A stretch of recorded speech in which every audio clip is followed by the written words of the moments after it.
what is a Death Knight? What level does it start at? It's a hero class, but what does that even mean? What we came to was that the Death Knight as a class, as a hero class, should have a heroic beginning. We're building a whole starting area for the Death Knight that explains his purpose in the world and sort of where he came from and how he got out from under the Lich King's grasp, and really introduce him to the world naturally. The reason for Death Knights starting in Eastern Plaguelands is tied to their origin, right? Death Knights in the War 3 era were created by the Undead Scourge, mortal heroes, whether they were knights or paladins. They weren't expressly all paladins. There's some precedent for, non-paladin heroes becoming Death Knights as well. Were kind of lured to darkness, whether they were frustrated or, just kind of lost heart, or whether they were just disenfranchised and wanted power. Whatever the reasons were, a lot of these mighty dudes, wound up signing on with the Scourge. The Lich King granted them, unique weapons and powers to pretty much be his generals. We're kind of explaining, whatever happened with Tyr's Hand, because there's a lot of story there that we didn't get into quest-wise. And so now we're starting to get back into that and explain how exactly things happened there and how it moved forward. Right away, they are told, they are shown, they're given the directive, you are evil, you are going to go do evil things. Your master commands Arthas. Arthas is kind of the, unique example of Death Knights. He was the first. He has Frostmourne, set a precedent for the rune weapons for the class, and ultimately he just kind of, grew darker and darker and graduated, became the first Death Knight, and so I think there are many other mortals that followed in his wake. The quest will illustrate not only, what you can do and what your role is in the world, but it will also begin to tell the story of how you get free. We bring Tyrion Fordring into it, and a lot of the badass paladin characters that are still alive in the setting. And they actually, there's an altercation at Light's Hope Chapel. Big battle, Mograine, the player, Death Knight forces come up. Light's Hope, we have the Argent Dawn that comes up, and there we have a battlefield situation. And out of nowhere, Tyrion Fordring rides up with his knights. And so between Mograine and Tyrion, we have a huge confrontation in the player. And so we start them out in all-out war. But ultimately, there's a reason Light's Hope is where it is, and there's a reason the Scourge has never been able to take it. And it pretty much tells the story of the birth of this new order, right, called the Knights of the Ebon Blade, and sets up, your new headquarters and why you guys are a new thing in the world, right? Like, you might be dead and, grim, right? But damn it, you're going to take it out on the Lich King, right, for what he's done to you.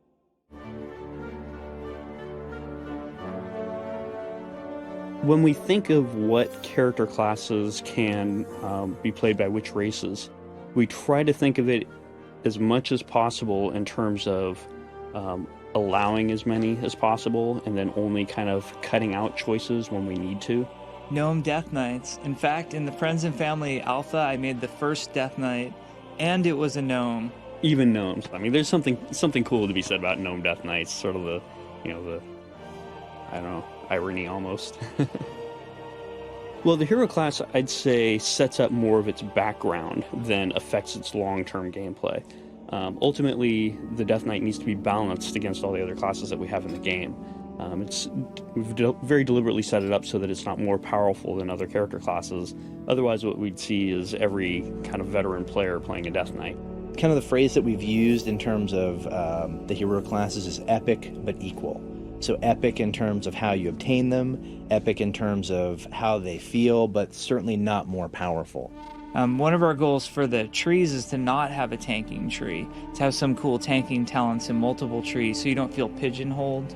Like, oh, I took the DPS tree, sorry, I can't do your dungeon group, I can't tank for you.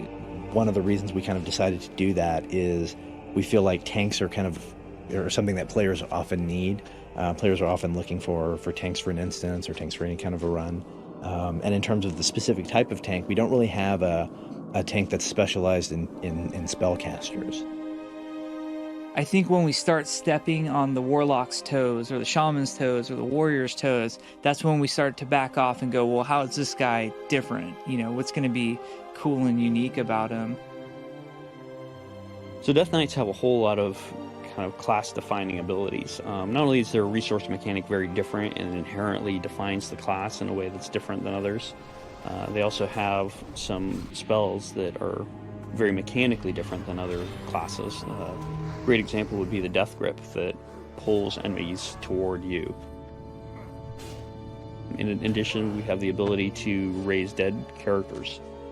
So unlike the Druid's Combat Resurrection, the player that you're animating dead on, that you're raising dead on, is able to actually play as the ghoul. That should be a lot of fun because the ghoul has a host of different abilities. The ghoul can leap, the ghoul can stun, he can do a bleed attack, he can do his normal direct damage attack, he can huddle if he's taking a whole lot of damage to kind of, reduce incoming damage. He can even explode. So once you're kind of done playing the ghoul and you want to go back to getting yourself resurrected, might as well just suicide yourself and blow up and send ghoul parts flying everywhere. The thing I'm really interested in is the Death Knight. I can't wait to play that. The Death Knight. Death Knight. The Death Knight. Death Knight. I really want to play the Death Knight.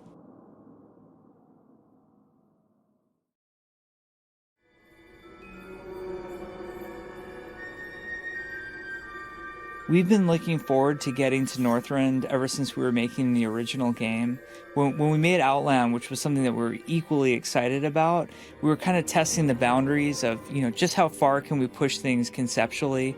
And I think, a Draenei flying a spaceship and crashing it down onto Azeroth was probably as far as we can push it for the time being.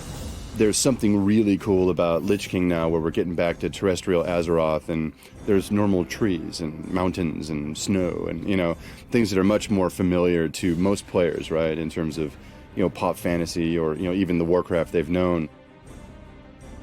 Our goal for Northrend was to make sure that it wasn't one massive white continent of snow. We really think that change up is important for players. It feels like a big reward when you get to change environments.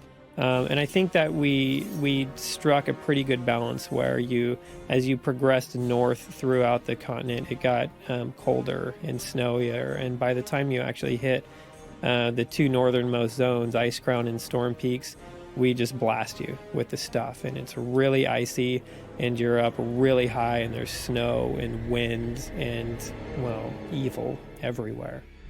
As you're leveling up in this expansion, you constantly have the choice of I'm not just gelling with this area. I think I'll go to Borean Tundra instead of Howling Fjord, or I'll go to Grizzly Hills instead of Dragonblight. There's a lot of choice that players can make.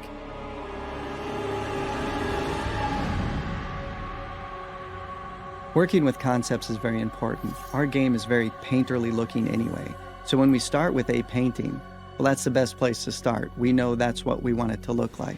And what we can get from a concept piece is our colors. We can color pick our fog, our ground, our trees. You have to have some kind of image in your head with the colors and everything else on paper so you can duplicate this zone. It's an interesting way to work, working with something that's been established like that, especially from a lore perspective. There's so much that we really have to make sure that we're staying true to. We always take into consideration, how is the player going to first see this place? Where are they going to step? How are they going to feel when they first see something new? When you're working with a 2D concept for an environment, you're not taking into account the space or how far those mountains actually are, and so it's easy to shade them light purple in your concept, but then when you get your fog color into the environment and it's interacting with the texture color on the mountainside, you always have that kind of that shift that happens where it's okay, it's not going to be exactly like the concept, but it's actually cooler because we can do this other thing, or we can push the fog out this distance to try to match that as much as possible. So really it's just I think that's where being a 3D artist comes into play, where you have that knowledge of, okay, we know what we're shooting for, but there's all these tricks that we can use to get to that. And there's 6 people working on different things. There's one guy making a tree, another guy making a rock, another guy making a tile set, lighting, somebody making the watercolor. All of that has to look like it's cohesive in one zone, one kind of color scheme throughout, and the concept is going to be the thing, the anchor that everyone's going to come back to.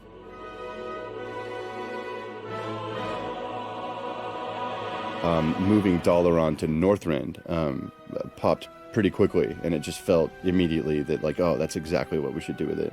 And the idea was that in Warcraft 3, the Undead Scourge rolled in, and pretty much wiped everybody out, or came close to wiping everybody out. The wizards saved their city. So they decided, okay, we need to move this to a safer location. What's safe from ground attack? Air. So they start working on a massive, powerful spell, all of them, to rip Dalaran out of the ground and teleport it all the way over to float above Northrend. The thing that's also really neat from a player perspective is Dalaran's been covered by the bubble since we launched World of Warcraft. To see what happens when that bubble pops off and see what is left, and the idea that the mages of Kirin Tor have kind of lifted the city up and actually moved it to another continent is pretty badass. Can I say that? Okay. It's also got a really cool sewer section underneath it, and it's something that I've always regretted us not having in any of our cities. It's just like such a staple of fantasy lore and cities to have like these little sewers going under a city. And we wanted to do something to give the city a little bit more of a layered feel, because when it came up and moved, there's a huge section of rock that's still attached to the bottom of it. And so a lot of people saw that and thought, was there even a sewer under Dalaran, because it was a magical city, and but they would have infrastructure just like any other city would. But we also thought it would be a cool place to do the things that we can't do up on the normal city streets. Something we've seen, a lot is that a lot of players like to duel while they're kind of sitting around in the city doing things like the auction house, etc. So we've built in an arena into Dalaran where players can actually go and duel each other within the city. It's a little bit more of a fight club, a little bit of an underground type thing, and the sewer just fits perfect because it's a new thing we haven't done before, so we can have water on the ground. Basically, we're kind of thinking of it as like the wizard's drain, so they would pour alchemy potions and things like that down, and all that stuff kind of ends up down here.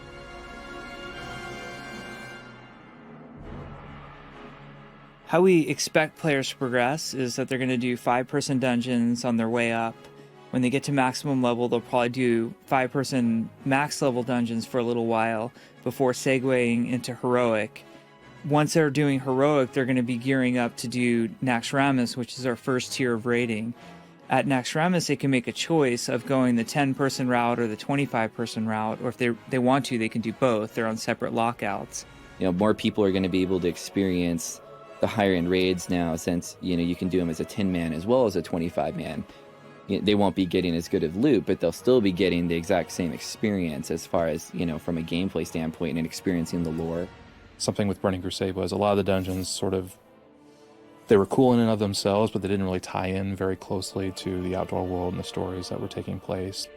So we're working with the quest team a whole lot more. We would rather you quest through a whole zone for...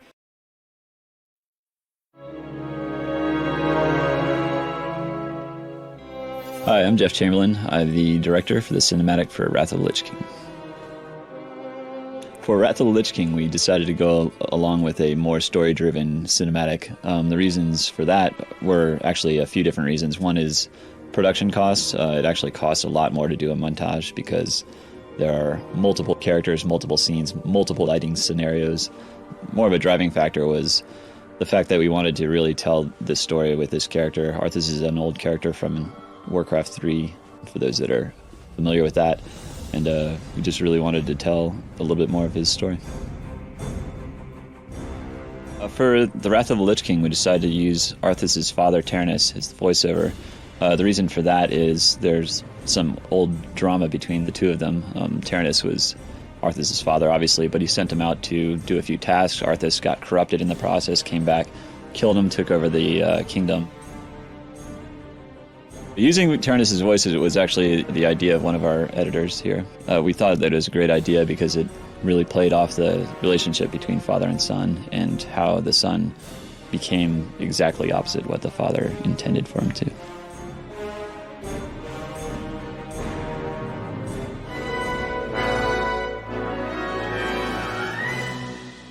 The Arthas model from Warcraft 3 was very basic. I think that was about 5 years ago. So we opened it up and took a look at it and realized that technology has improved quite a bit over time. To visualize what the new Arthas would look like, we went through a concepting phase. We would draw on top of the old version, bringing out more detail in areas that needed it. For instance, the skulls on his armor, we added a ton of new detail to it. And we added layers to his armor, layers of leather and different layers of plate that weren't there previously, all the while trying to maintain that general Arthas vibe that's always been there.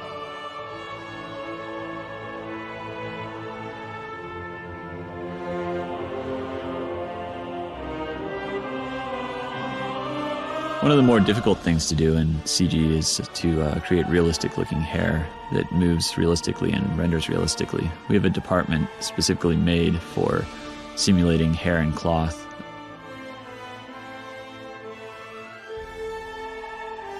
Generally what they'll do is they'll make a small patch of hair that represents what we're aiming for and make that work properly, and then they'll apply that to the larger model and make sure that it flows in the wind properly, renders properly.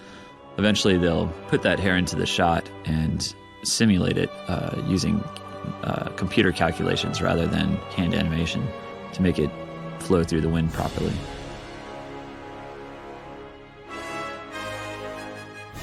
Not only does our modeling department handle all the models, they also handle all the surfacing that occurs on the model, how light interacts with the surface, whether it's reflective, whether it's matte, whether it has a speck hit on it, or various parameters that make the character look as it does. For instance, on skin, there's a parameter called subsurface, which is basically the calculation of light bouncing through the surface rather than bouncing off of it.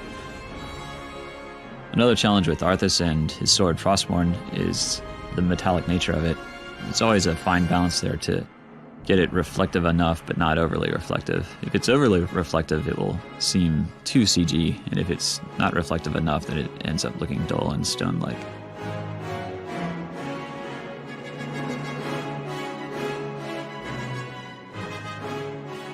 Seeing as how we're in Southern California, we don't have a lot of snow reference. As a result, we purchased 8 gallons of fake snow and pushed it around and took photos of it and filmed it just to get ideas on how it would react with light. It wasn't exactly perfect since it's not real snow.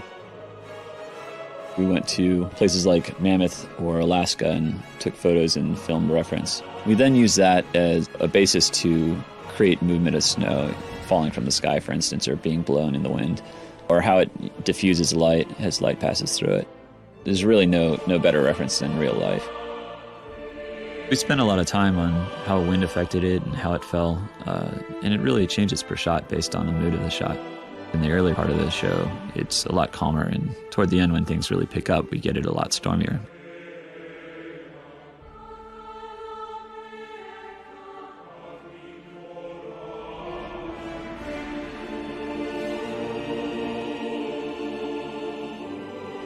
When we started this process, we were trying to follow the format from the previous cinematics where it would show a montage. And one of those ideas that we had was to have Arthas raising this hugely epic frostworm. That really stuck with us, so we kept going back to that idea and adding to it and adding to it. And eventually we realized that that one overshadowed all the other ideas we had. So we went along that path and created a singular storyline based around this awesome dragon.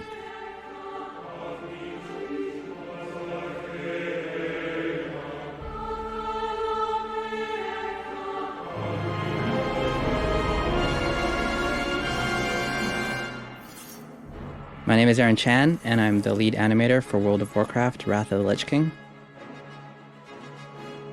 On this project, we had 2 animators full-time. It allowed each animator to stay consistent with the character and really explore what each character is thinking. We didn't use any motion capture for the characters in this project. Everything was hand animated. As for animating Arthas, we just found as we went along and explored different ideas with him, it was best if we kept his movements very, very simple and subtle and deliberate. It really helped sell that he was a character with a lot of intent and focus.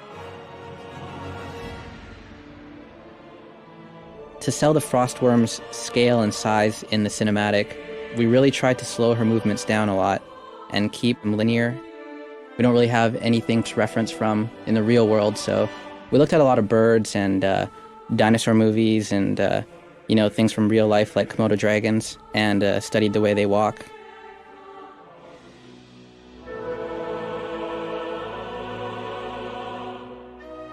We knew that animating a whole undead army would be quite challenging. How we decided to tackle this problem was we started off by animating about a dozen different animations. We then duplicated these animations across a large number of undead soldiers, and we offset their animations and scaled a few keys, made some things different so that each undead character would have a little bit of their own unique personality.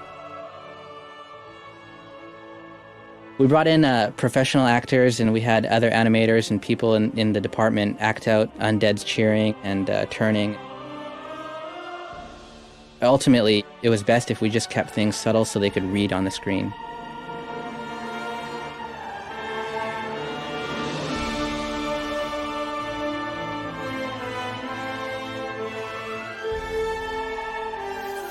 My name is Xin Shan. I'm the lead finisher for the World of Warcraft, the Wrath of Lich King. So I'm going to briefly talk about the finishing team, that what we do at Blizzard Cinematic Department. So in short, we're directly responsible for assemble all the assets from all different departments. For example, animations, models, effects. Our responsibility is to put all these things together, do what it takes to balance it, to make it artistically very intriguing to watch. Through lighting, through compositing, through all different techniques, and eventually becomes the final frames that we delivered to the audience.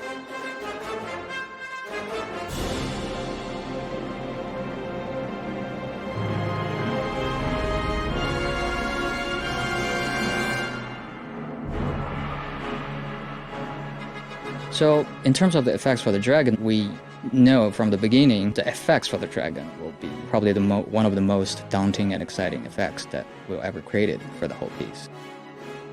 The director and the 2D concept artist first sit down and do a lot of 2D concept work, try to mock up the look of the effects and the dragon. Then, once that's done and approved, we give that concept to the effects team, and they will basically try to reproduce that look in the 3D world, but in motion. And the effects team did all sorts of tests working with millions of particles to try to make the dragon effects looks as exciting as possible.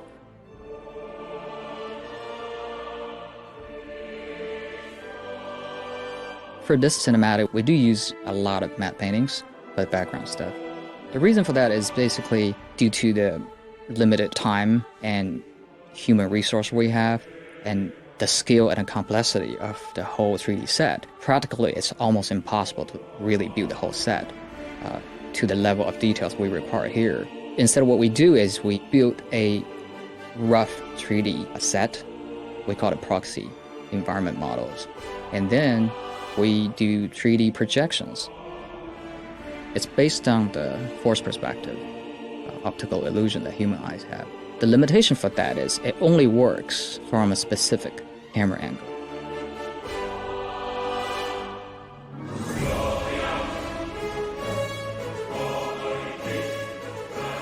The way we are doing things here in terms of putting a shot together could be roughly break down to 3 big groups. One is the character, all the layers related with the character. That's one group. And then there will be environment, any matte paintings or 3D set pieces, and also the effects group, which include anything effects related, obviously, hairs, furs, breath, smokes, anything you can think of, particle effects, snows. Well, each of those groups usually contains many different layers. For example, the character group includes the different layers to allow us to have total control over the look of the character. So hopefully that gives you some insight on how we do things here at Blizzard Cinematics. It's a great deal of fun and hard work to get this on the screen. We all enjoy it very much and hope that everyone enjoys watching it as well.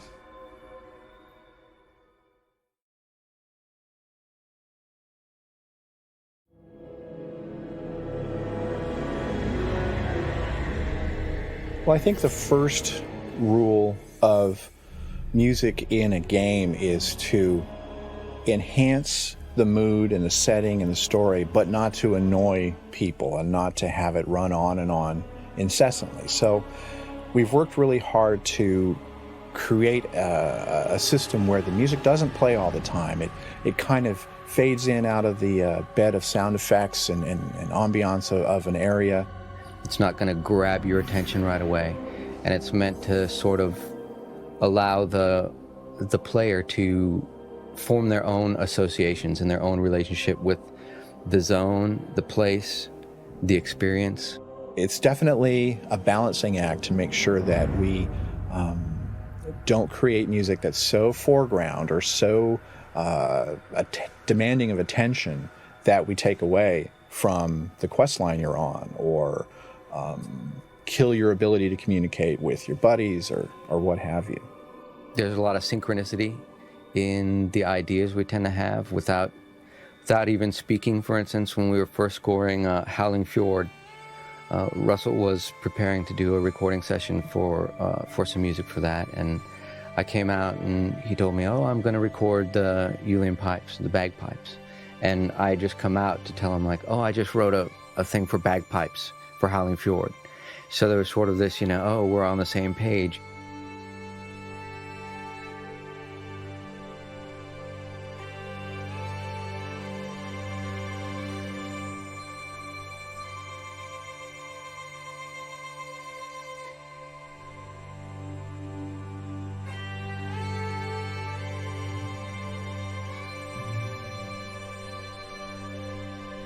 Throughout in Dragonblight, in Borean Tundra, and many other places you find the Scourge, so you'll hear quite a bit of prepared piano. And that's where you often take the lid off the piano and play the strings directly with your fingers or with bits of wood, or you pluck them or you strike the strings. We didn't destroy any pianos in the process, but the idea was to get the sounds of harsh, cold, severe conditions and use that as a musical device.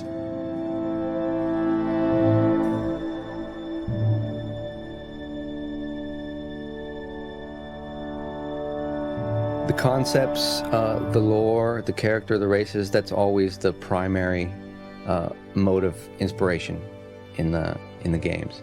So whatever we can find out, whatever we can see, whatever we know about a particular area is completely crucial and influences just about everything. I always wind up visiting Evelyn and talking to her about what the backstory is for a given zone or a given race, because nothing in this game is in randomly. It all makes sense. And what's so cool is that there's always an answer, and it's usually pretty compelling, and somewhere in the thread of that story I will find something to hang my hat on musically.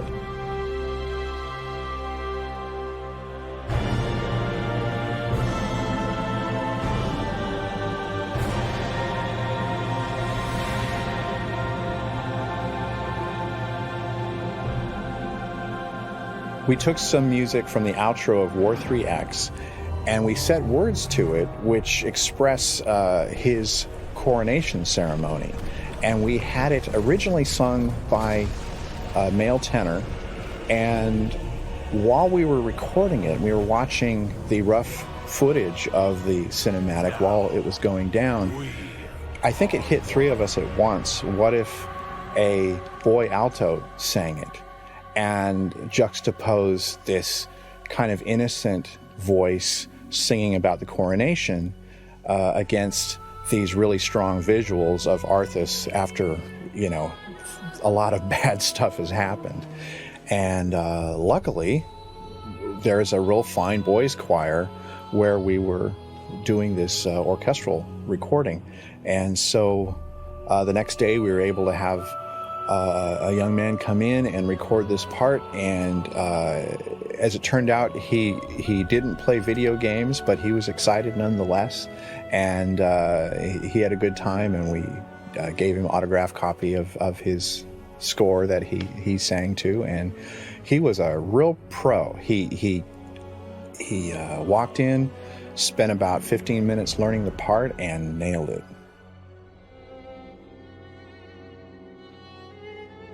The one thing I wanted to convey with the ambience is you're entering an area that's very cold. In Borean Tundra, we wanted the ambience to sound more sparse and split and further out from you.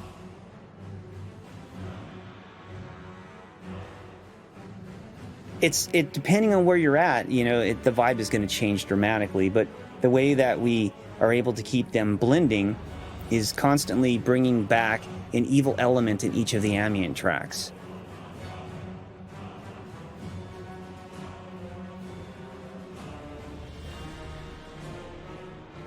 Unless a person is specifically attuned to listening to sounds, I don't want it to stick out. I want it to blend in seamlessly with the environment such that, a person isn't running by and noticing everything that's popping out in the world, because that's incredibly distracting.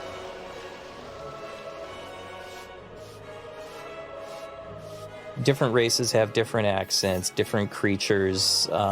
We'll try to switch it up. We want them to sound different, and then the actors bring so much, just having a variety of different actors who come in and have these fantastic voices. Let it be finished! Let it be finished!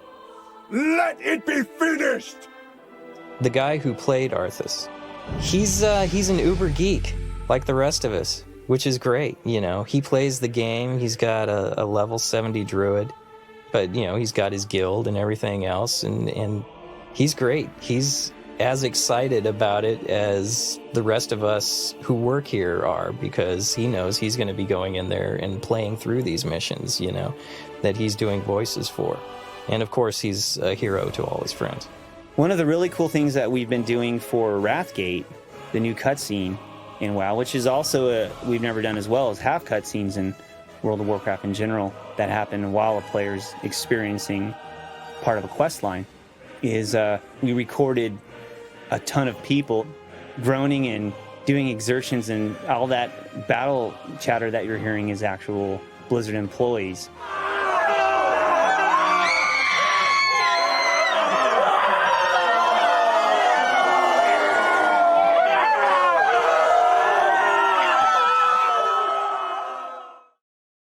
DVD and video production, what we do is we do all the trailers for the games and the collector's edition DVDs, and we also do all the presentation video for trade shows and things like that. In our department, the journey to creating a piece in-game usually comes when we're given an assignment from the World of Warcraft development team. They'll usually come up with an idea or have a patch that's coming up, and they'll want us to exhibit some of the new cool stuff coming down the pipe. So the team as a whole will go in, anyone assigned to this project, generally the whole team will go in and go, okay, what's cool about this? The stories are already in-game. Everywhere you go, World of Warcraft is a living, breathing world, and every turn you take, there's a story behind the NPC that's the lonely beggar in Stormwind Streets, or the orphan in Orgrimmar. They all have stories, and just like a filmmaker in the real world will walk out into his world and see all the stories he wants to tell, for us, it's walking into this living, breathing World of Warcraft. My favorite is to grab the stories that aren't completely apparent to players, like Lament of the Highborn. Not everyone knew the backstory of Sylvanas. Not everybody played through the Warcraft series. Players spend hours upon hours every day playing this character, getting attached to it. We show them a world they understand and they can empathize with. They've been involved in it as much as we have. One of the things that's nice about video games is that it is so choreographable. The trailers are using animation that we know we have. We know we have the sets. We know what our capabilities of camera movements are. So with those parameters in the back of my head, it's easier to know how to design a shot. My personal philosophy is keep it as close to the game as possible. Just utilizing that and utilizing what you have rather than trying to go big and new, keep it simple. Being an employee for Blizzard is actually really cool because it's a lot like what I'm used to. It's a lot of the acting, behind the scenes kind of stuff. Like, it's not like your normal corporation where, you come to work, you clock in, the daily doldrums, so to say. It's very it's very personal. It's very in your face. I think that everyone in the DVD video production department are very different, and we all bring very different skill sets to the table. It's worked out great because we were able to get the Burning Crusade DVD out. We were able to do things like the Black Temple trailer. We were able to do things like the Zerg Reveal trailer. We grow as the industry grows, and that's a lot of fun. And I think everything's culminated into this one point where now we're working on this project for the Wrathgate.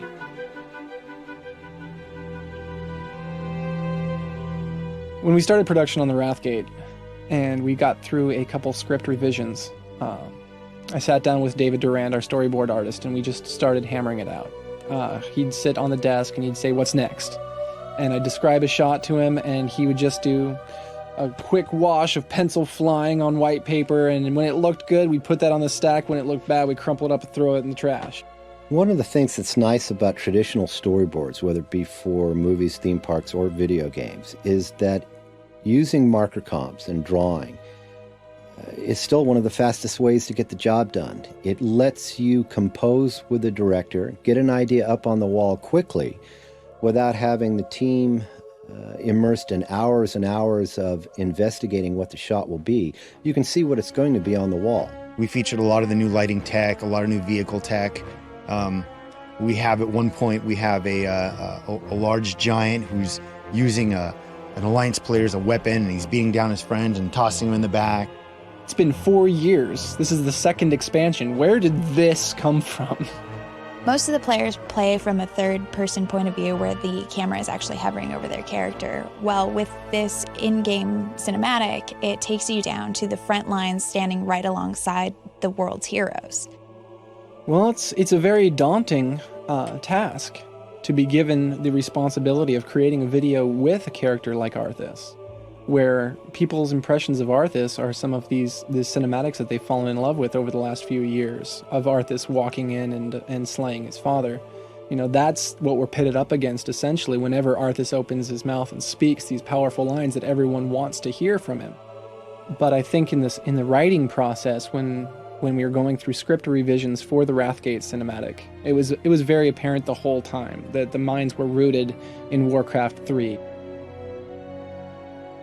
And making the Wrathgate an in-game cutscene really allows us to push a lot of buttons that you really can only do with cinema. We want to show the beauty that is the world that our developers have created.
Bye.